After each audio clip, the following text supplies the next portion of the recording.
ತುಂಬ ಸುಲಭವಾಗಿ ಮಾಡಬಹುದಾದ ಹರಿವೆ ಸೊಪ್ಪಿನ ಪಲ್ಯ ಬೇಕಾಗಿರುವ ತರಕಾರಿಗಳು: ಹಸಿಮೆಣಸಿನಕಾಯಿ, ಈರುಳ್ಳಿ, ಟೊಮೆಟೊ, ಅರ್ಧ ಇಂಚು ಶುಂಠಿ, 4ರಿಂದ 5 ಎಸಳು ಬೆಳ್ಳುಳ್ಳಿ. ನಾನಿವತ್ತು ಮಣ್ಣಿನ ಪಾತ್ರೆಯಲ್ಲಿ ಪದಾರ್ಥ ಮಾಡ್ತಿದ್ದೇನೆ. ಪಾತ್ರೆ ಬಿಸಿಯಾದ ನಂತರ 2 ಸ್ಪೂನ್ ಎಣ್ಣೆ ಹಾಕಿ, ಎಣ್ಣೆ ಬಿಸಿಯಾದಾಗ ಸಾಸಿವೆ ಹಾಕಿ ಚೆನ್ನಾಗಿ ಸಿಡಿದ ನಂತರ ನಾವು ಹೆಚ್ಚಿಟ್ಟುಕೊಂಡಿರುವ ಶುಂಠಿ, ಬೆಳ್ಳುಳ್ಳಿ, ಒಗ್ಗರಣೆ ಸೊಪ್ಪು ಸೇರಿಸಿ ಫ್ರೈ ಮಾಡಿ. ಫ್ರೈ ಆದ ನಂತರ ಹೆಚ್ಚಿಟ್ಟುಕೊಂಡಿರುವ ಈರುಳ್ಳಿ, ಹಸಿಮೆಣಸಿನಕಾಯಿ ಸೇರಿಸಿ ಈರುಳ್ಳಿ ಕಂದು ಬಣ್ಣ ಬರುವವರೆಗೆ ಬೇಯಿಸಿಕೊಂಡರೆ ಸಾಕು. ಈರುಳ್ಳಿ ಬೇಗ ಬೇಯಲು ನಾನು ಸ್ವಲ್ಪ ಉಪ್ಪು ಸೇರಿಸಿಕೊಂಡಿದ್ದೇನೆ.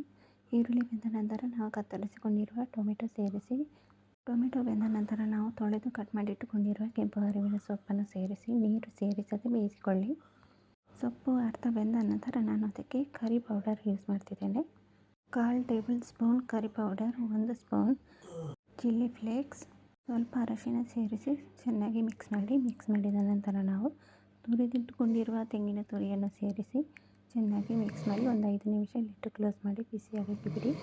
ಈಗ ಸೊಪ್ಪು ಚೆನ್ನಾಗಿ ಬೆಂದಿದೆ. ನಿಮಗೆ ರುಚಿಗೆ ಉಪ್ಪು ಬೇಕಿದ್ದರೆ ಉಪ್ಪು ಸೇರಿಸಿಕೊಳ್ಳಿ. ಕೊನೆಯಲ್ಲಿ ನಾನು ಕೊತ್ತಂಬರಿ ಸೊಪ್ಪನ್ನು ಸೇರಿಸಿಕೊಂಡೆ. ಕೇವಲ 10 ನಿಮಿಷದಲ್ಲಿ ಮಾಡಬಹುದಾದ ಕೆಂಪು ಹರಿವೆ ಸೊಪ್ಪಿನ ಪಲ್ಯ. ನೀವು ಮಾಡಿ ನೋಡಿ. Thank you.